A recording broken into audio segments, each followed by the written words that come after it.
doing a limit, finding a calculator, I want to first just prove to you that you can do this without.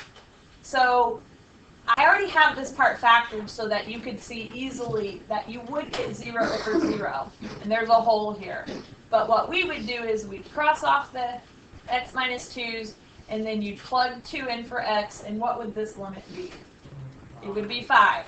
So this is really easy to do without a calculator. You don't need one. But I'm going to use this to show you how to do this limit with a calculator. So first we need to go in, and I actually made it too big. Gotta shrink this down a little bit. Okay. So I want you to go to y equals. This is going to be diamond F1. And if there's something there, go ahead and take that out. And I want you just to put the function into y1. I'm going to use double parentheses here. It's actually not necessary, but when you're doing more than one thing divided by more than something else, you need to make sure you're using parentheses appropriately. So all the numerator in parentheses divided by all of the denominator. And when you press enter, it should look like how we wanted it to look. That's the pretty print that we like.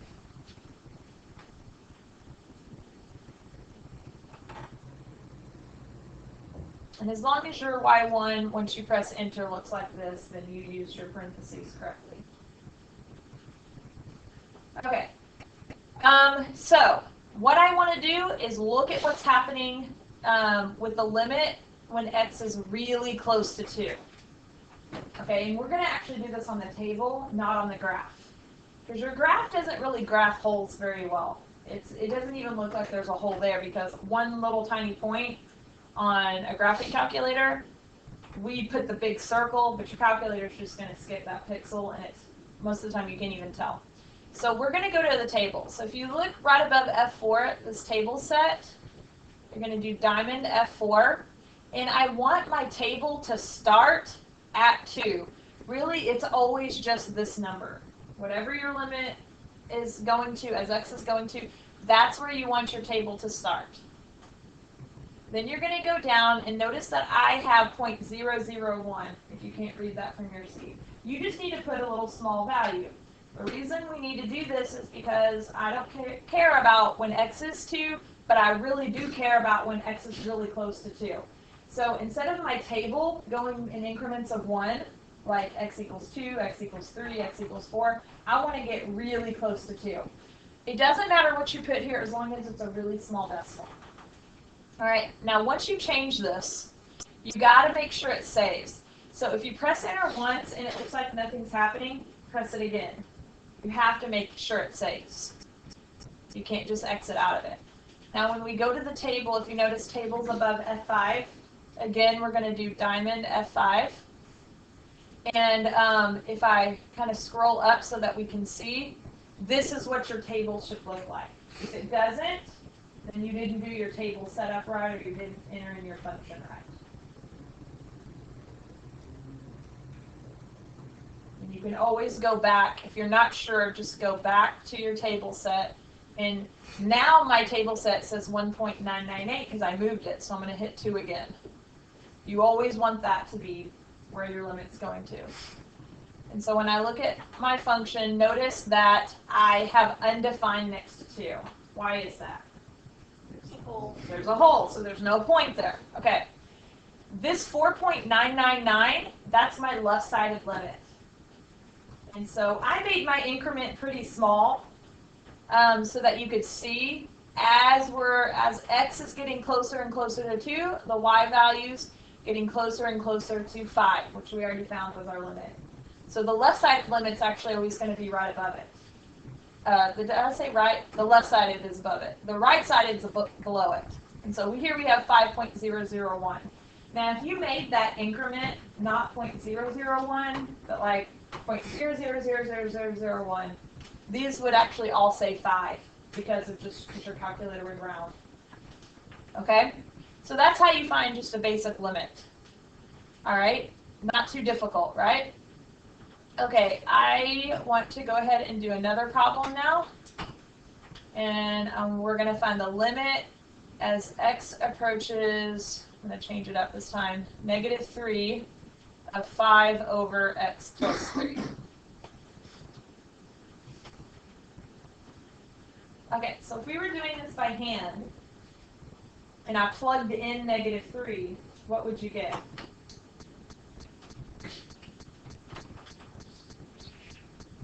You get 5 over 0. So this limit would not exist, right? That's because there is a vertical asymptote at x equals -3. So we already know how to do this limit by hand. Okay? We also already know that what the left-sided and right-sided limits are, at least how to find them. So let's talk about how to do this again without a calculator. First of all, if I have a vertical asymptote, so the limit doesn't exist, what are going to be my left and right-sided limits in general? Yeah, so what would the limit equal? It's going to equal one of two things. Infinity or negative infinity. So on either side of the asymptote, it's going to go up, going to go down. That's going to be positive or negative infinity. So once you've identified that your limit here is taking place at a vertical asymptote, you're just deciding positive or negative. So let's think of a number that's just a little bit less than -3, like -3.01. If you were to plug in -3.01 for x, would you get a positive or negative number? A negative number. So therefore, my left-sided limit's negative infinity. Okay? Now let's do the right-sided limit.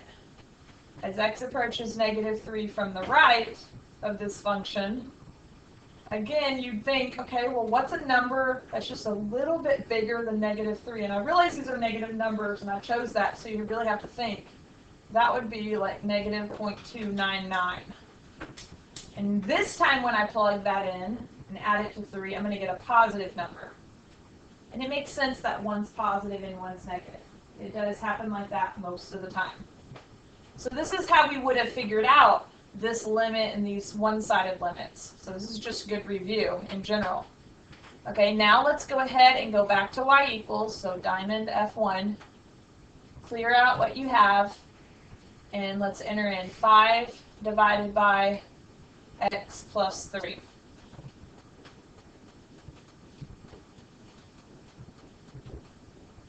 And again, press enter, make sure it looks like what you want it to look like.